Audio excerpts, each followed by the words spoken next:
The 1998 Bell Trans Tongaland Off-Road Challenge took place between Pongola and Shishlui in northern KwaZulu-Natal on Saturday the 25th of July.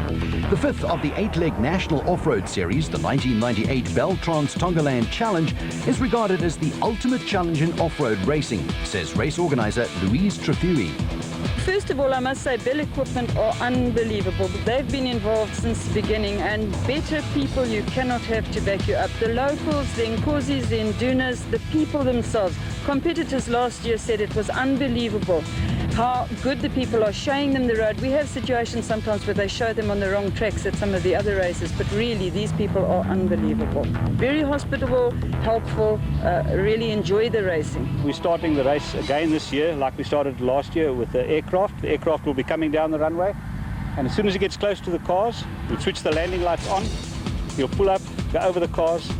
The race is on. The cars start at 7 o'clock. The quads start at 7:30, also the same start. And the most fantastic start is obviously the motorcycles. There's approximately, I think there's about 140 motorcycle entries so far. That is absolutely fantastic. This whole valley echoes for half an hour until they get over the mountain at Ubombo. That is absolutely spectacular. When they start off, they've got very fast, hard red dirt, obviously up the mountain first of all, then into the Aponsi area where they've got the red clay pack type. After the first 62 k's, they get into sandy tracks, which gradually progress into sandier, thicker sand, into cut lines. They've got water crossings.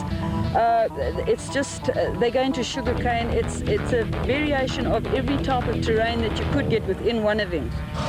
An exciting event, and one of the competitors with me, Kenny Scholthammer. Kenny, welcome. There's a problem already before the race is even underway. What's that about?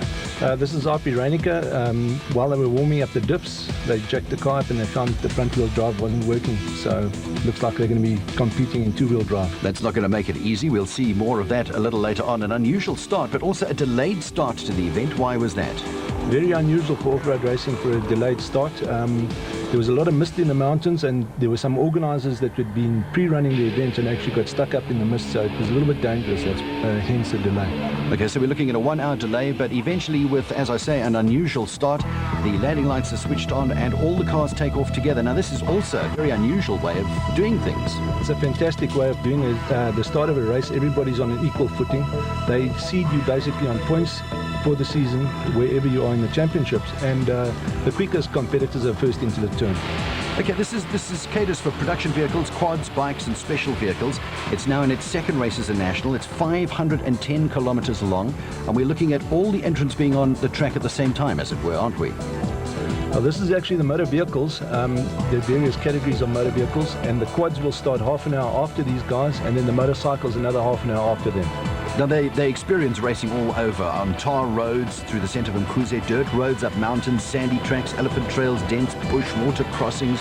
Is the start very important? Most definitely. Here you'll see the guys jockeying for position, a couple of guys stepping out of the actual track. It makes a big difference. This is, unfortunately, is the Pajero team, the Paris-Dakar team of Neil Woolridge and Paul Vermaak. They had a clutch explode at the end of the runway. Now, we've got a lot of big names here, a lot of people to look out for. Who are we actually watching? Who are we looking out for? This is Shamir Beriawa and Bix Caroline. Bix is navigating for the first time for a long time. It'll be interesting to see how these guys do.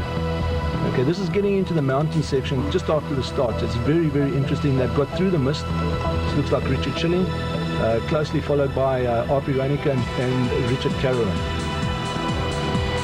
The terrain here is really rocky and mountainous, but you'll see how it varies later on. It really gets into thick sand. Okay, now we move back to the runway again, to the quads. Always an interesting category. The plane comes over yet again, and the quads will start off together. It looks like Vickers van Deventer has got the whole shot. He's our hero from the Paris-Dakar. But this weekend he's really going to have his work cut out. I see there's a lot of guys competing, and guys are interested in going to Dakar this year. So it's become, the sport has really got such a following, and it's actually come to the fore. Where are most of the competitors coming from to compete in this event? The guys, they spread all around the country. Vickers is a farmer. The Breckels are from Johannesburg. They're the refrigeration business. And then we've got a lot of guys from Natal. There's a huge following in Natal. Okay, so here they are. The quads have moved down to the same area we just saw the production vehicles on, into the mountainous terrain. Yeah, at this stage, the guys are basically jockeying for positions, trying to get out with a dust-free environment. That really does get dusty later on. And while it's very technical and difficult early on in the morning, the guys try and sort out the sort of positions for the day. At the actual start on the runway and down through the road, they were picking up some massive speeds. And speaking of speed, this is where you're going to see the acceleration come to the fore as the bikes kick off with some really hefty acceleration. You'll even notice at times our helicopter camera battling to keep up with the speed that the bikes are attaining. Yeah, these bikes probably get up to about 170 kilometers an hour.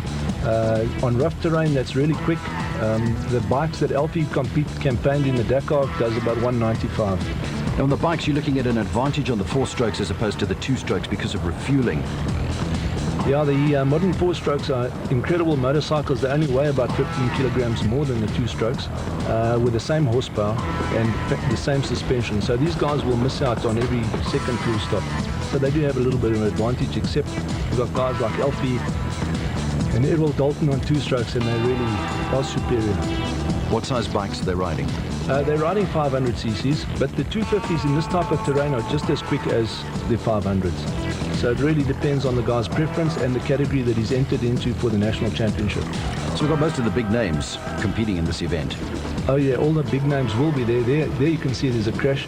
Guys obviously jockeying for positions and bumping and boring like a motocross start. And somebody's gone down, but they'll be back and going again. There you see Alfie. Here you can see the speeds that these guys actually achieved. They're riding on blind terrain. It's a mountain pass. It really is incredible what they're doing. The Moroccan star, Alfie Cox. Yeah, but he's got his work cut out. There are some really, Daryl Curtis, there's a couple of good guys, Graham McLaughlin. I can't mention them all, but they really are nipping on his heels. And these guys, it's a pecking order, and eventually they're going to knock Alfie off his perch.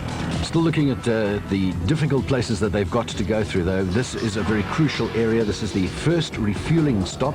This is, as we were saying just a moment ago, where the 4-strokes on the bikes, as far as they're concerned, where the 4-strokes lead the 2-strokes because of less refueling. Notice the locals that are all jumping in to help, and it's almost like watching the pit stops at the Formula One Grand Prix. Yes, it is. You'll see there's assistance from all sides. Just got to make sure that when you do leave the pits, you've got all your gloves and your goggles on, because things tend to get lost there sometimes. Alfie's very quick, he's very efficient in the fuel stops. He's been doing this for many years. He knows exactly what has to be done. Okay, well, there's the route guide, so you can get an idea of where the competitors are and where they're traveling to. As I say, we're looking at a total distance of 510 kilometers, roughly 200 to 250 entries. Back now to the fuel stop. This is the first of the motorcycles. These guys really are. They get hyped up. You can't drop your fuel cap down in the sand, otherwise it's going to delay you by a couple of minutes cleaning it up. And you just got to make sure you don't spill fuel on your body or onto your goggles. Do the competitors supply their own fuel, or each bottle is numbered? Yeah, they supply their own fuel, and it gets taken out by the race organizers on trucks. You'll see there the numbers are. And you just got to, as you arrive, you spot your tank, you fill it up as quickly as possible, and you get back into the route. And there are officials there keeping their eye on it all the time, obviously. Oh yes, most definitely. These guys, you'll see, they have to cut their motors for safety, and then they're off on their bikes again.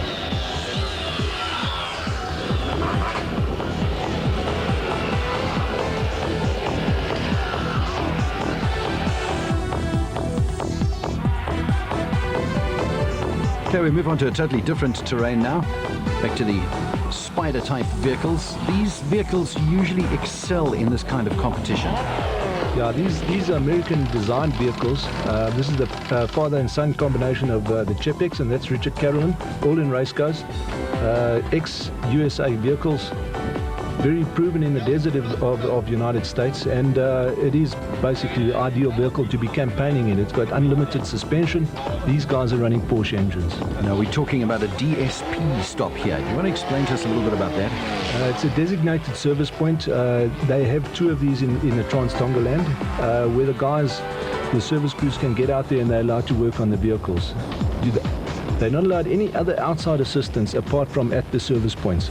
So if they do have problems and their service crew does happen to come across them, either at a road crossing or whatever, they can't assist them. very important in our off-road racing. It's basically to level the playing fields so that the manufacturers or the big mega butt competitors can't have an advantage. That seems very fair. Who are we watching there? That's Marius Bahrain, and that's Tom Smith. These are also American-based vehicles. These are Mighty Mags. And originally they came out with Yamaha 350 Banshee motors, the same motors as the quads have, but these guys have uprated them and they've put a VW motor Golf in it. There's an overtaking session coming up here. Just watch how this is done, because it's so different to any kind of motor racing event. This only happens in off-road, where you drive along behind your competitor, you decide that it is now time to overtake him, so you just take a quick right turn off the road, through the bush, and you're in the lead. Yeah, you really have to have your wits about you. It's anticipation, and as quickly as possible you'll see Tom will get back onto the track. There are quite a few tree stumps and lurkers out there, rocks, anthills, so you want to keep as much to the track as possible. Is it a battle to stay on the road? The speeds are quite excessive, so yes, sometimes it is, but the suspension accommodates it. Okay, what are we looking at now? This is just after the Marshall Point. They're going into the service area, and yeah, the leader on the road at this stage is the Chipek, father and son. There they go. They've left the pits already.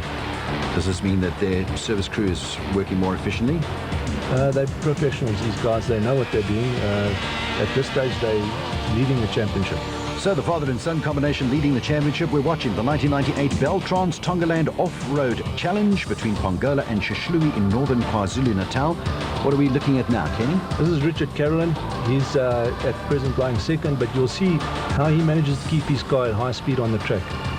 And obviously trying to keep his eye on the track as well, because with competitors in front of you, you've got dislodged items that might be on the road. You've got a lot of sand that builds up, a lot of sand that blows around. Yeah, there are a lot of tree stumps out in this, particularly in this event, and those are quite capable of pulling a wheel off. Okay, we've got the bikes now heading into rather thick sand there, which is difficult enough in four-wheel drive. You'll see how easily Alfie handles this sand. That motorcycle actually stays on top of the sand, whereas the motor vehicles actually dig down. The tires are sort of submerged a couple of inches. Sorry, Kenny, look at this. They're evading the sand because he knows it's fairly difficult. He actually pulls off into the bush. Is that a usual thing to do? Well, in these conditions, that's the bush on the side is just, it's a burnt scrub, it's a fire break, and it's much quicker to travel down the burnt fire break than it is in the sand.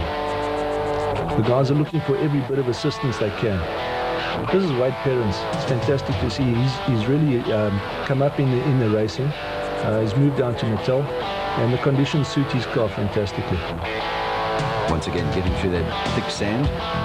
Now, well, if you compare the way the motorcycle went through and how Wade's battling a little bit there, it's basically just the bikes do stay on top of the sand, as do the quads. And here's a wrong turn. I missed it. No problem. I'll just go back and do it all over again.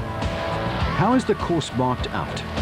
What the organisers do is they take Dayglow biodegradable paint and they'll spray it onto the lala palms or onto the tree stumps on the side of the route, and it's fantastically marked. If there aren't any tree stumps or palms or whatever, they'll put Dayglow stickers up. Well, surely to be a competitor in an event like this, you've got to be fairly fit and you've got to have the right gear on. Most definitely. These guys, you'll see, before you can compete, you at scrutineering, they check your equipment to make sure that you have all the correct protective clothing.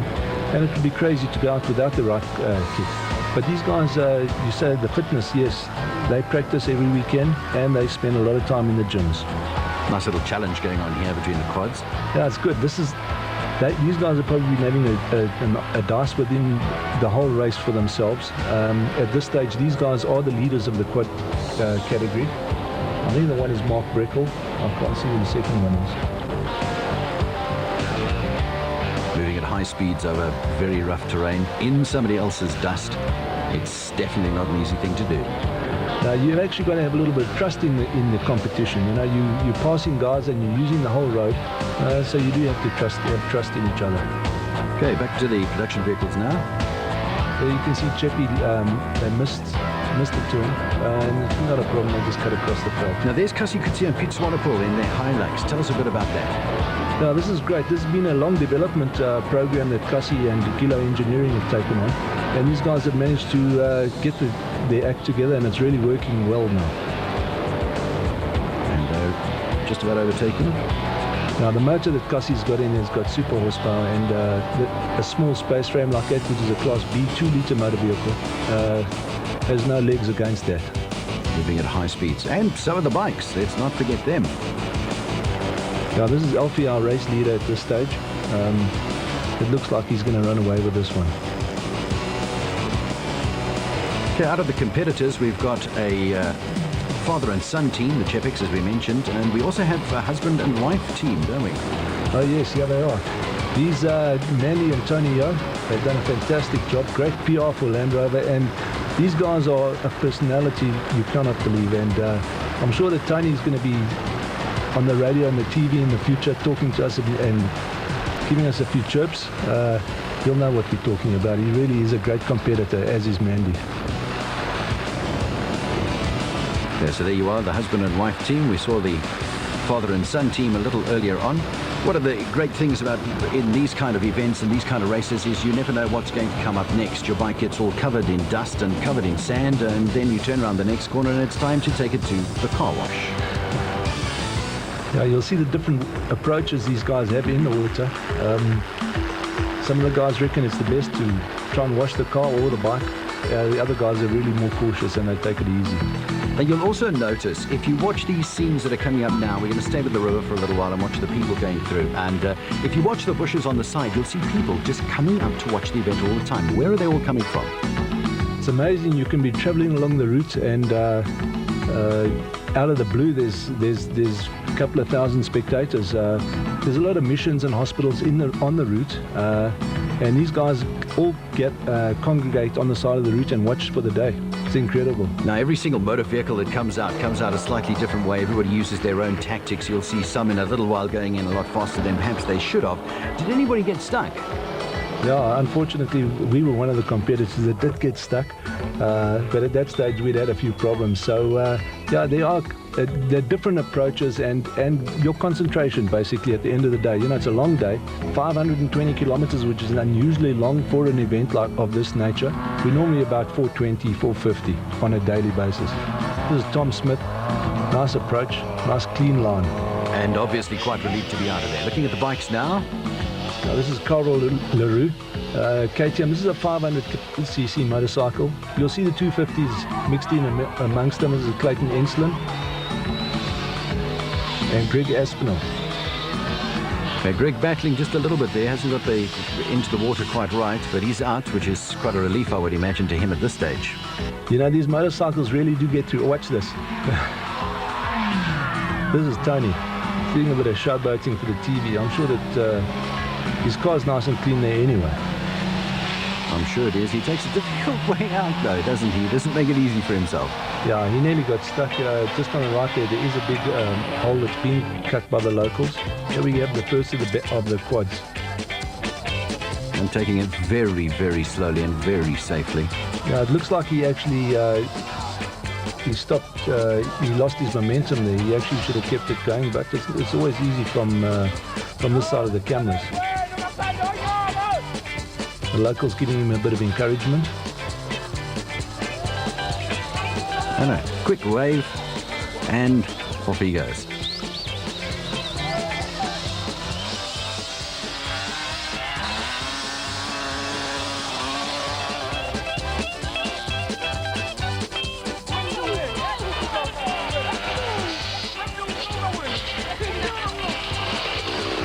As Spencer Creel. Nice clean line as well. These guys, they're very efficient on these motorcycles. At this stage, it's getting nearer the end of the race. They've been in the saddle for basically 7 hours. Now, we were talking earlier on about all the different competitors being on the water at the same time. There's a vehicle and a bike going through the water, Roy Slavitt, at exactly the same time. Doesn't this make things more difficult for everybody? It's very difficult for everybody, but I'll tell you something, Roy Slavitt deserves a medal. He's restricted with limitations on his one arm, and he drives a manual motor vehicle. It's incredible, and Roy finished 6th overall in the special category this race. It was incredible. This is Shamir Variawa and Bix Carolyn, just about to get roosted by a bike. Our cameraman too, by the looks of things. Yeah, and Yas Kasi and Pete Swanepoel. These guys take a quick approach through the water. straight through with no problem. Yeah, not a problem at all. Now here's the two-wheel drive. The vehicle is running in two-wheel drive. Yeah, it's unusual for RP to be having problems like this, but that's racing. That's racing. I mean, they've done fantastically well to be up as far as they are at this stage. Oops, looks like they've developed a bit of a problem. This is where you need four-wheel drive. A vehicle like this is designed for four-wheel drive. It's quite heavy. They have huge horsepower, and this is where you have these time delays. Whereas if he had four-wheel drive, he'd be able to just cruise through there. Now, the easiest thing to do is to try and get some local help. But we must mention, though, that getting local help usually involves a little reimbursement on the cash side. And obviously, when you're in a race like this, you don't carry a wallet in your back pocket with a couple of £1 coins in, do you? Well, they wouldn't take £1 to start with, but no, I think at this stage, this is nearer the end of the event, and they might quite have run out of money. Still nice to see people offering their help as much as they can. And at a dangerous cost as well. It was very close as the bikes came roaring through. Glad to report, though, nobody was injured in that at all. Although you'll notice nobody's helping him anymore. This is when the car guys don't get that happy, but you know, those motorcycles do approach at huge speeds. They were probably thinking about, if there's a car in front, let's try and pass him while he's having a problem, because then we don't have to battle to pass him later on. Now, what's happening now is they've run the Land Cruiser all the way back down to the bottom again to give it enough of a run-up to try and get through the sand. Now, this is really when these guys are hoping that another competitor with four-wheel drive will come along, because the camaraderie in off-road racing is fantastic, and they would have gladly hooked up a rope to RP and pulled him through. Okay, well, there's RP stuck in the sand, and that's where we'll leave him for a little while as we move on. Now, this is Roy, another approach. This guy's, they've seen the problem ahead, and they're actually going to try a different line to actually get through the water.